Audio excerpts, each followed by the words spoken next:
А я вот могу рассказать другую историю, то есть не у всех, конечно, здесь все гладко, и на самом деле, если мы вот эти рамки сузим, кого мы можем выбрать в Египте, то, наверное, таких историй хороших будет мало. Почему? Потому что страна третьего мира, образование, зарплаты намного меньше, поэтому вероятность встретить здесь хорошего человека, там, не из деревни или который там будет тебя заставлять одевать хиджаб, их, наверное, ну, не так много может быть историй. Это нужно тоже понимать. Вот у меня, например, есть другая знакомая девочка, которая там через 4 года, она сейчас уехала в Россию с 2 детьми. Потому что у нее было там с первым мужем она развелась, она, получается, он ее бил периодически, и как бы ей уже все это не нравилось, но она из-за него приняла мусульманство, она делала из него хиджаб.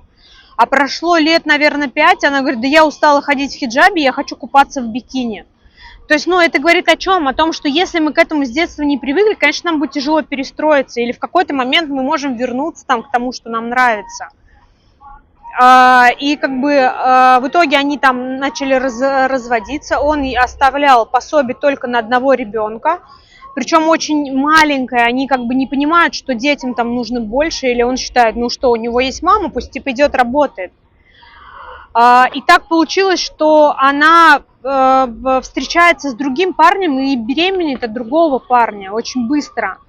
И она хочет этого ребенка, а как бы тот парень тоже не особо хочет помогать по деньгам, и просто у нее настолько, ну, как бы материально сложная достаточно ситуация, ну, что, конечно, там где-то знакомые могут помочь, но не в такой степени, как, ну, просто сидеть там в декрете, там, с вторым ребенком, например, да.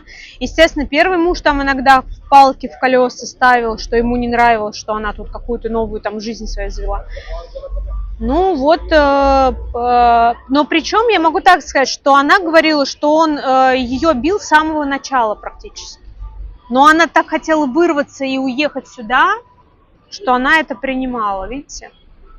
И в итоге она сейчас вернулась обратно в Россию. Она сказала, что вообще пока не хочет никаких отношений. То есть будет там с детьми устраиваться и просто там жить, то есть, ну, как бы... То есть у нее и первый, и второй был египтянин, да? Да. Угу. И как бы, ну вот, И как бы детей и она тот любит. садист, и тот садист. Нет, да? второй вроде нормальный, но просто он, как бы она через там, ну они только 3 месяца там были знакомы, через время она поняла, что он не тот человек, который вот там прям ей очень нравится, или там он там очень сильно ее зажимал. Ну как можно 300 фунтов в месяц присылать на ребенка? Как можно? 300 фунтов в месяц это в долларах, это даже не 10 долларов. То есть типа этого достаточно тебе на подгузники, на еду ребенка, это нереально. Потом дошло уже до 1000 фунтов. 1000 фунтов это 20 долларов. Когда она ему сказала, давай хотя бы 2000 фунтов, просто минималку, он сказал, я у тебя заберу ребенка, буду содержать сам, отдам маме, увезу типа. Еще он не хотел, чтобы...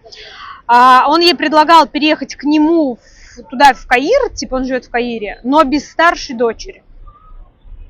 То есть вот они все эти истории, там, что мусульмане там или здесь все любят там детей, ну нет. То есть, и я не могу сказать, что это только в этой стране. Нет, то есть это во всех странах такое может быть.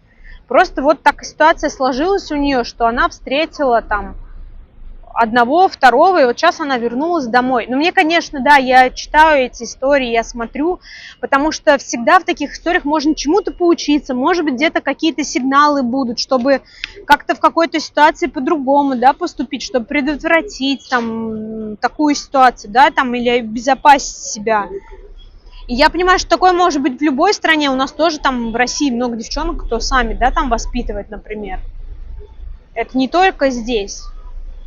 Просто я считаю, что иногда зачастую сюда приезжают там девчонки, они думают, ну, у них там картинка, наверное, в голове вот это есть, там, что султан Сулейман, как в Турции, так и здесь обязательно всем попадется шейх. Ну, нет. Здесь как бы бедная страна, и тут вот таких шейхов, ну, не так много. А еще плюс из этих не так много надо выбрать, чтобы он был нормальный, не абьюзер, там, адекватный и так далее, да. То есть, ну, как бы хотите жить в этой стране, ну, как бы обеспечьте себя минимально, ну, я считаю так, минимально себя для того, чтобы не зависеть от кого попало, для того, чтобы можно было выбрать. Наверное, так. Действительно, действительно.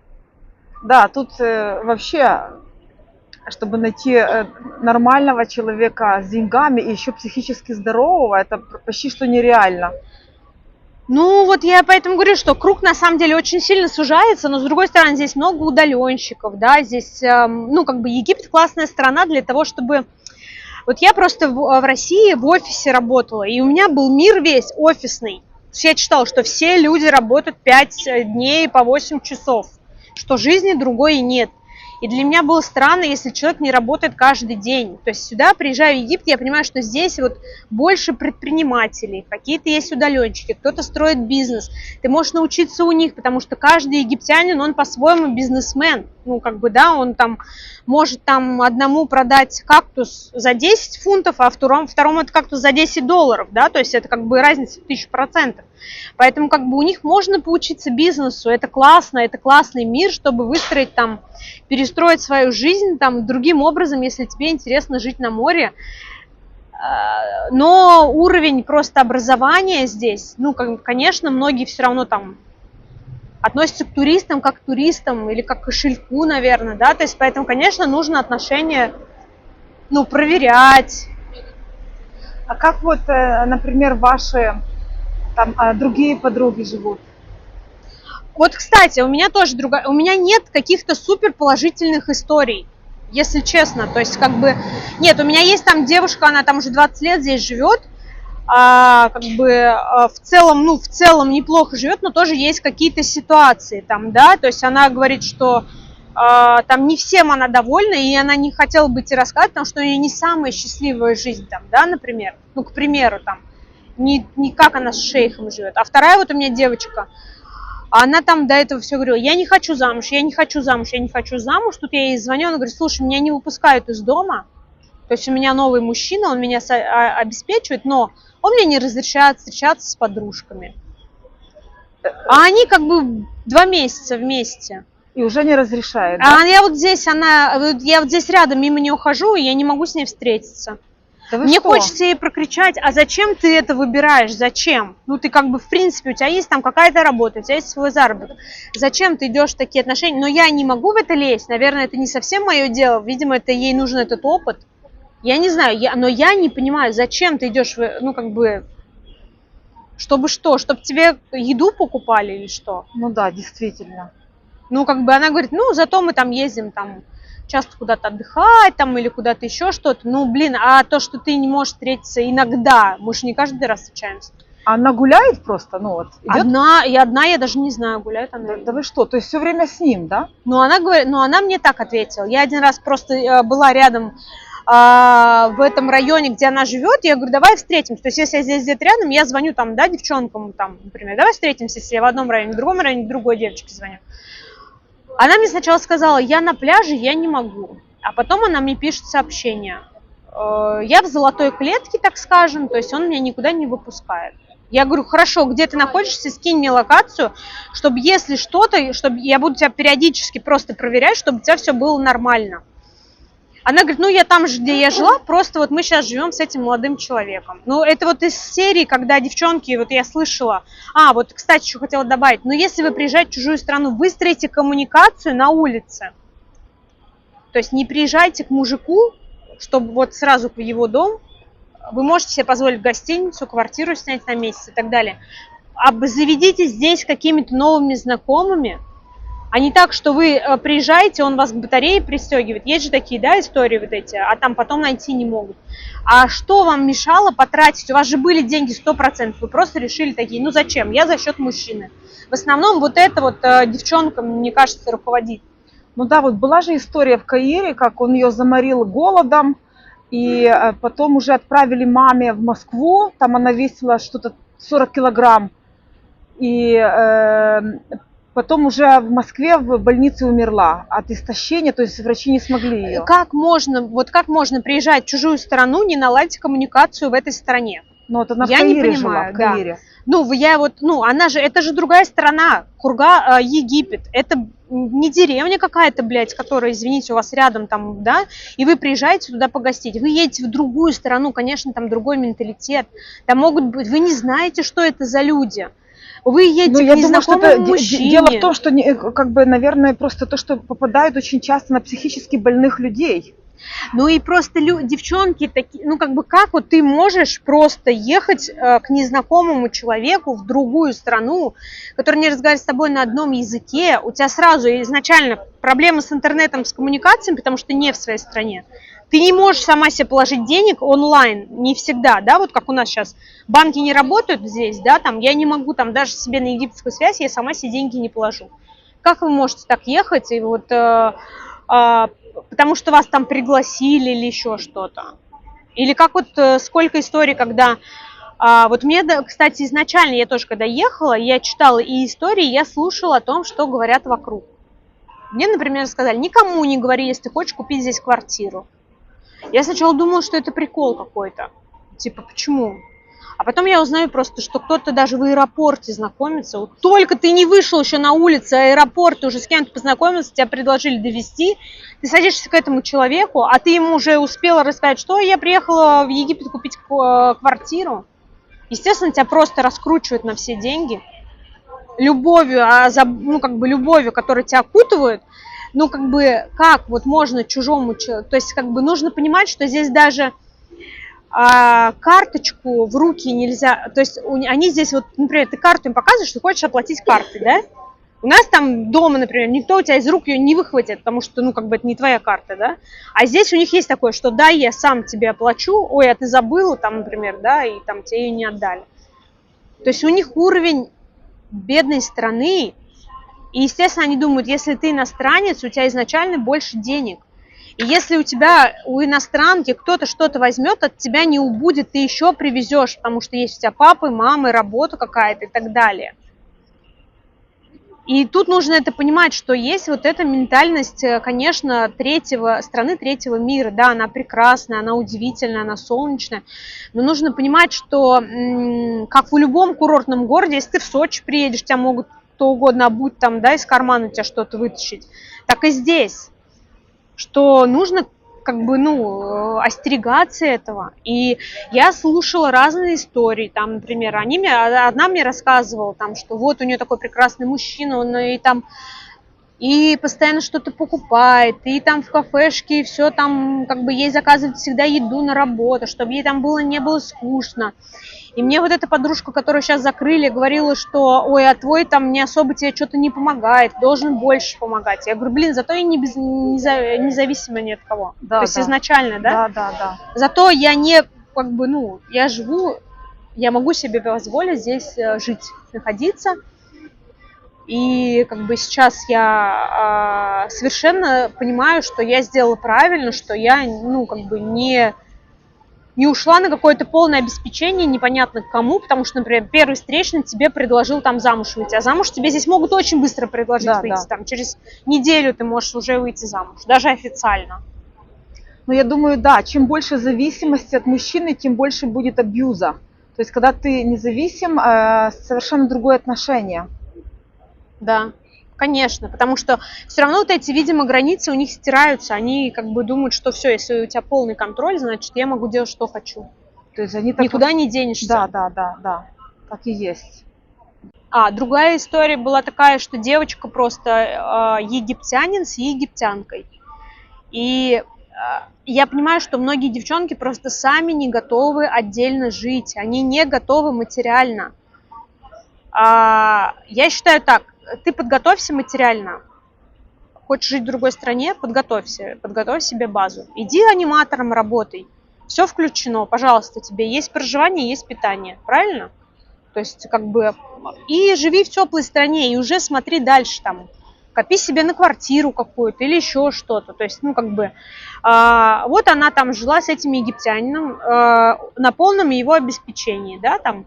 Ей что-то не понравилось, они там поругались, они развелись. В Фейсбуке написали статус, что они развелись там. Месяц. Она смогла без него прожить только месяц.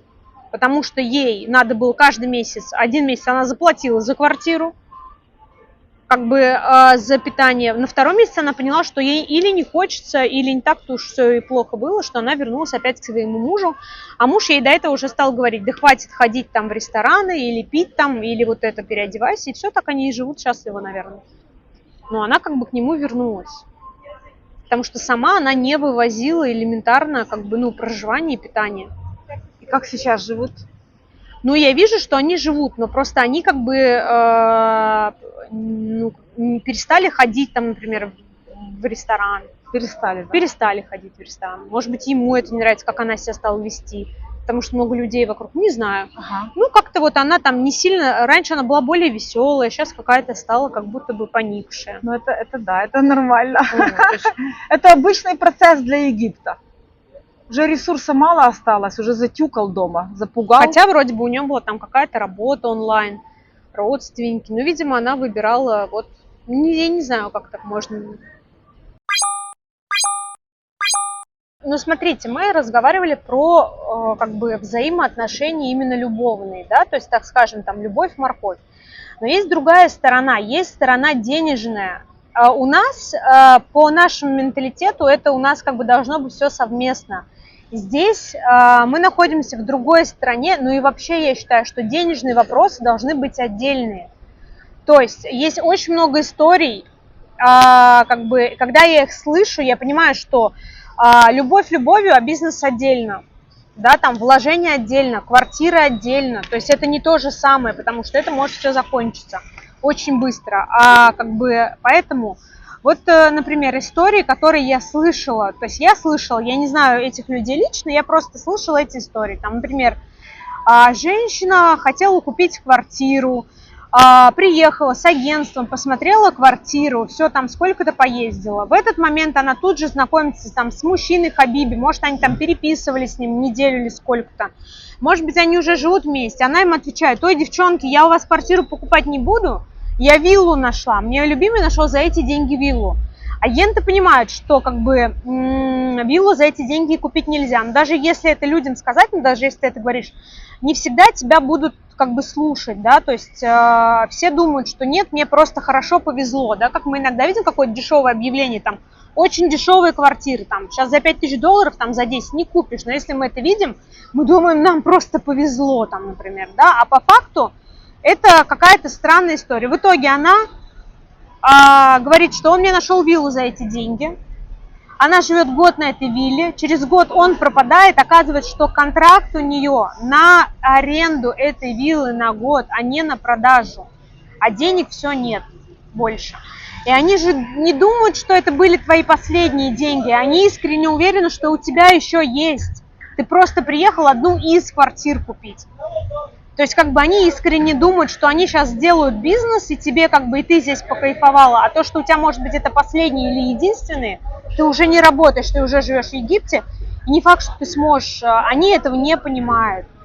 Или другая история, например, у женщины были деньги только там на квартиру, у нее там муж, любовь, а он ей говорит: давай лучше бизнес, давай вместе откроем ресторан, смотри, ты будешь хозяйкой ресторана. Окей, ресторан открыли, он ей там платит какую-то минимальную зарплату, а ресторан не идет. Как бы локация выбрана неправильно, просто мало людей. Но начнем с того, что бизнес в Египте это очень сложно. Тут каждый хочет открыть какую-то кафешку или магазин, но нет такого спроса. Чтобы бизнес работал, нужно это развивать. Если ты никогда не занимался никаким бизнесом, и ты вдруг думаешь, такой ты сейчас будешь супер бизнесмен в другой стране, но это как бы странно. В итоге как бы через полгода он ей говорит: ресторан плохо работает, давай его продавать. И он ей говорит, что продал он, ну то есть, например, она ему дала там 15-20 тысяч долларов, он ей возвращает только 2000 долларов и говорит: я дороже продать не смог.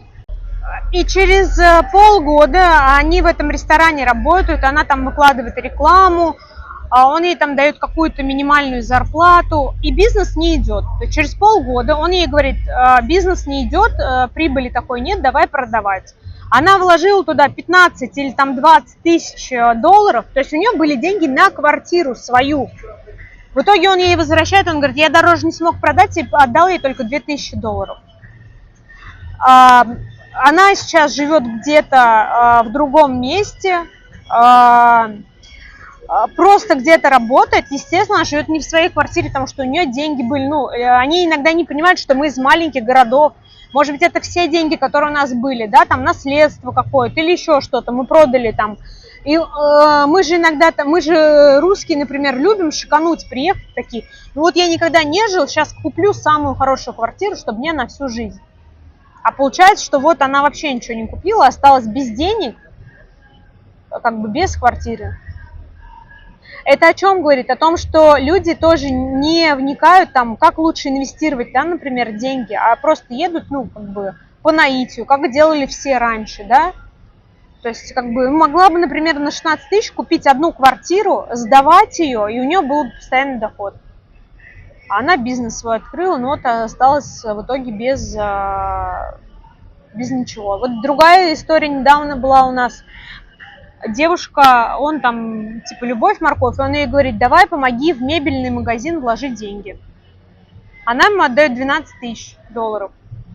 Они подписывают контракт с адвокатом, какой-то инвестиционный контракт. Он ей обещает платить каждый месяц по $500. Первый месяц он ей $500 отдал, второй отдал только $100. И потом ее заблокировал и не уходит на связь.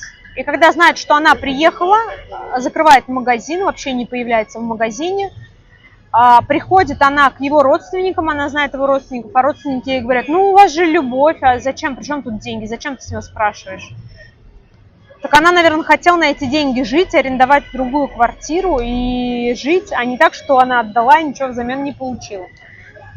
Но она молодец, кстати, в итоге она через полицию его нашла, ему там сказали, что или репорт, или что-то поставить, он ей все вернул. Вот тут молодец в плане того, что она подготовилась, она и контракт, видимо, заключила какой-то, да, с адвокатом, и смогла найти на него управу и деньги вернула. Как бы и опыт получила, понимает теперь, да, что как бы какой бизнес строить. Лучше квартиру купить, хоть какую-то, или там чуть-чуть добавить, ну там сейчас, потому что все равно 20 плюс 25 стоит, да, лучше добавить, ну, купить себе, например, что-то. Можешь, да, можешь сказать, когда вам предлагают, скажи, дорогие девушки, когда вам предлагают вкладываться в бизнес, скажи просто, то есть вот как бы... Дорогие девочки, если вам предлагают вкладываться в бизнес, это как занять денег. Вот как вот, когда, если вам кто-то говорит, да, займи денег, понимаете, что вам их могут не вернуть. Вообще не вернуть. И тогда вы поймете, вы готовы вкладываться или нет. То есть он может петь красиво, потому что у вас любовь. Но вы посмотрите, сколько историй. Вся любовь проходит через год, через 2, через 3 месяца. То есть какой бизнес? Обеспечьте себя тем, что у вас останется. Обеспечьте себя квартирой. Проверьте через другого адвоката, не которого он вам предлагает. Придите в агентство, проверьте документы, которые вам выдали на эту квартиру, которую вы покупаете. Обеспечьте себя квартирой, а не кого-то там чем-то. Да, как они потом избавляются еще жестоко. Ну, у меня вот конкретно таких прям я не слышала историй, да, что, ну, кто-то говорит, что и травить ведь тебя могут потихоньку там. То есть, как бы всегда есть минус сторона. Это не значит, что это везде, но как бы предупрежден, значит вооружен. Не доверяй слепо до конца. Оставляй себе там свои деньги, свою недвижимость, оставляй себе недвижимость в другой стране, чтобы если что, ты мог вернуться, или эта недвижка отросла в цене, и ты мог это в любой момент продать. Потому что это как бы, ну вот такой риск. Вот тоже недавно была ситуация, что ездили с клиенткой, смотрели квартиру через агентство за очень хорошую цену, за высокую. С ней сидит рядом египтянин. Специально при ней рассказываем историю о том, как кто-то лишался денег. Кого-то она оставила депозит, через неделю прибегает забирать этот депозит. Все, передумала. А он ей в это время уже говорит, а зачем тебе квартира, живи у меня, вот, у меня. Зачем ты хочешь купить себе квартиру? Через неделю она прибегает, хочет вернуть депозит. Во-первых, депозит невозвратный. О чем речь? Какой возврат? Окей, не хочешь эту квартиру, смотри другую, да? То есть всех сразу предупреждаем. Депозит невозвратный. Он уходит к продавцу, если вы не, как бы, даже не агентству, не агентом. Он уходит к продавцу, потому что вы там забронировали. Продавец может на эти деньги купить билеты, чтобы приехать. Ну и вообще, как бы это его страховка, что другим он ничего не продает. Он ждет вас. В итоге, как бы, она потеряла этот депозит, наверное, если она не вернется там, как бы, с другой квартирой. А она все, за неделю он ее обработал так, раскрутил ее так, что он ей, наверное, напридумал, показал ей кучу других вариантов квартир. Ну окей, ну купи ты, но зачем через него? Подстрахуй себя. Даже вот я своим, например, клиентам говорю, там, да, я там, например, риэлтор, я говорю своим клиентам: ребят, не доверяйте мне, идите, возьмите документы на квартиру, проверьте у другого агентства или у другого адвоката еще раз, что вам тут не подсовывают ничего. Да заплатите дополнительно там $100-300 себе дополнительно за проверку, если вы там не доверяете, но лучше подстрахуйтесь, не экономьте на таких мелочах, страховки, адвокатах и так далее, чтобы вы в итоге вообще не потеряли всю сумму. И, ну, как бы это совершенно нормально, если вы покупаете у одного, например, агента, но дополнительно там чуть-чуть платите там другому адвокату, там $200, ну, там в зависимости от того, какой адвокат сколько берет, за проверку этих документов. В этом ничего нет такого страшного. Лучше так подстраховаться, чем остаться вообще без ничего. Да, вам спасибо большое, Виктория, за ваш блог. Очень интересно. Я видела до этого несколько выпусков, я видела, вы выкладываете, и вот когда я вижу просто, да, вот эти, опять-таки, эта история, что она не знала, сколько стоят чипсы, он ей покупал в 3 раза дороже, она это принимала, и после этого она с ним куда-то, да господи, ну выйди ты, блин, в магазин, ну посмотри ты, сколько чипсы стоят. Ну неужели ты не понимаешь, что тебя уже изначально просто на чипсах, как бы, ну, наебывают, извините. Да. И когда я слышу такие истории, хочется прям правда прийти и сказать: девчонки, ну вы за голову-то возьмитесь. Всем добра, всех благ. Слушайте истории у Вики на страничке для того, чтобы знать, как себя обезопасить для жилья в этой прекрасной стране. Пока. Ну что ж, на сегодня все. Буду с вами прощаться. Подписывайтесь на канал, ставьте лайки и обязательно смотрите видео, которые я оставляю в заставках. Там всегда много ценного. И до скорых встреч. Пока-пока.